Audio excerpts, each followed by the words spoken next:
Okay, the next item on the agenda is the board self-assessment results, which are part of the packet. And I just want to state for the record, annually the board does a standardized self-assessment developed and provided by WASDA. The self-assessment is each individual board member's perception of how the board performs in 5 standard areas. Each of those 5 standards has multiple discrete questions to provide the overall assessment. For example, Standard 1 has some 19 questions. I think there's 70 questions overall in the survey. Each of the questions in all the standards can be answered on a 5 response scale of always, most of the time, some of the time, never, and don't know. In general, the summary chart, and if you look at the board packet and get to that and see the summary chart that rolls all the standards up, doesn't necessarily portray significant or radical changes from previous years, especially consider this year's assessment only had 4 respondents and the previous years had 5. However, when you delve into the more specific questions within the standards, you can definitely see when individual board members have identified areas the board needs to focus on and improve. For example, in Standard 1, we need to gain clarity on a clear and shared purpose. Also in Standard 1, while the majority of the board is positive on delegating authority to the superintendent to manage district operations and implement policy, the majority also feels we do not always honor the roles and responsibility of the superintendent. This year's assessment has also identified a feeling of decline in treating all individuals, including fellow board members, staff, students, and community members, with respect, and the need for improvement in working with the superintendent to achieve mutual trust and commitment. Each of the standards and specific questions within each standard provides each of us the opportunity to reflect on the areas where we can improve as individual board members and the board as a whole. As each of us study these results, we'll look towards opportunities in the future to work together to improve our effectiveness as a board and board superintendent team. So these self-evaluations are very useful to us as we delve into the specifics so we can see specifically where we see a need to improve and work better. So, Thank you, Roger. Sure. Yeah, the board self-assessment I think can be really, really important because research says if you have a dysfunctional board, you're going to have a dysfunctional district, you're going to lose your superintendent, and you're going to lose staffing. And I think that this year has been incredibly unusual in that sense. And I've been actually, I mean, if I'm going to be candid, I've been really disappointed and shocked at times by board behavior. And so my hope is that we can get some more clarity, that we can work more as a team, and that we can, I feel like there's been some subversion of the superintendent's role at times, and a lack of appreciation for administrative staff, for our teachers, for our paraeducators, and a lot of criticism, some of it completely unwarranted at times or redundant. And sometimes there is criticism that's warranted, but I think that we can do a better job, and my hope is that we do. So that's my goal at least. So, and I'm open also to, I think all of us are open to feedback from.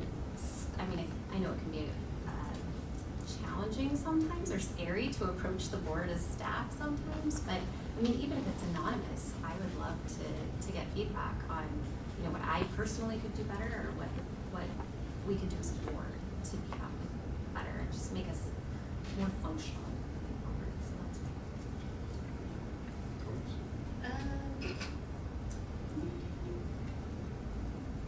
Yeah, I always think these, the self-assessment is a really great way to kind of look at how we're functioning as a board, and so I'm constantly looking at like what our goals are, or what we do as a board, and there's 5 key factors that we are acting on behalf of the people of each community. The school board will fulfill the following functions, and I'm not going to read each description, but it's responsible governance, creating conditions for student and staff success, high expectations for student learning, accountability for student learning, and community engagement.